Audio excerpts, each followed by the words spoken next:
തളിപ്പറമ്പ് ചിറവക്കിൽ പുതിയതായി നിർമ്മിക്കുന്ന ബസ് ഷെൽട്ടറിൽ ആവശ്യമായ സൗകര്യങ്ങളില്ലെന്ന് യാത്രക്കാരുടെ പരാതി.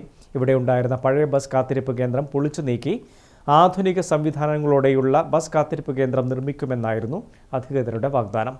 എന്നാൽ വാഗ്ദാനങ്ങൾ പാലിക്കപ്പെടാതെ ലക്ഷങ്ങൾ പാഴായെന്നാണ് ആക്ഷേപമുയരുന്നത്.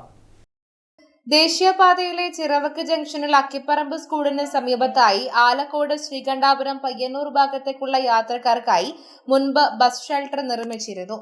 മുൻ തളിപ്പറമ്പ് നഗരസഭാ ഭരണസമിതിയുടെ കാലത്ത് സ്പോൺസർഷിപ്പിലൂടെ ദേശീയപാതയുടെ ഇരുഭാഗങ്ങളിലും 2 നൂതന ബസ് ഷെൽട്ടറുകളാണ് നിർമ്മിച്ചത്. ലക്ഷങ്ങൾ ചിലവഴിച്ച് നിർമ്മിച്ച ഈ ഷെൽട്ടറുകൾ 1 വർഷം തികയും മുൻപ് മുൻ MLAയുടെ നഗര സൗന്ദര്യവൽക്കരണ പദ്ധതിയുടെ ഭാഗമായി പൊളിച്ചു നീക്കിയിരുന്നു. തുടർന്ന് കൂടുതൽ ആധുനിക സൗകര്യങ്ങളോടെ പുതിയ ബസ് കാത്തിരിപ്പ് കേന്ദ്രം നിർമ്മിക്കുമെന്നായിരുന്നു അധികൃതരുടെ ഉറപ്പ്. എന്നാൽ നിലവിൽ നിർമ്മാണം പുരോഗമിക്കുന്ന പുതിയ ഷെൽട്ടറിന് പഴയ ബസ് ഷെൽട്ടറിൽ ഉണ്ടായിരുന്ന അടിസ്ഥാന സൗകര്യങ്ങൾ പോലും ഇല്ലെന്നാണ് നാട്ടുകാരുടെ പരാതി. ദിവസേന നൂറുകണക്കിന് യാത്രക്കാർ ആശ്രയിക്കുന്ന സ്ഥലമായതിനാൽ മഴ പെയ്താൽ കൂടുതൽ പേർക്ക് കയറി നിൽക്കാൻ പോലും ഇടമില്ലാത്ത അവസ്ഥയാണെന്ന് നാട്ടുകാർ പറയുന്നു. ഏറെ പ്രതീക്ഷയോടെ കാത്തിരുന്ന പുതിയ ബസ് കാത്തിരിപ്പ് കേന്ദ്രത്തിന്റെ ഇപ്പോഴത്തെ അവസ്ഥ ജനങ്ങളിൽ വലിയ പ്രതിഷേധത്തിനിടയാക്കുന്നുണ്ട്. അത്യാധുനിക സൗകര്യങ്ങളോടെ വെയിറ്റിംഗ് ഷെൽട്ടർ ഉണ്ടാക്കുമെന്നാണ് ബന്ധപ്പെട്ട അധികാരികൾ പറഞ്ഞുള്ളത്. ഇന്ന് ആ വെയിറ്റിംഗ് ഷെൽട്ടറിന്റെ അവസ്ഥ നോക്കിയാൽ ലക്ഷങ്ങൾ ചെലവഴിച്ചിട്ട് യാതൊരു ഉപകാരവും ഇല്ലാത്ത അവസ്ഥയാണുള്ളത്.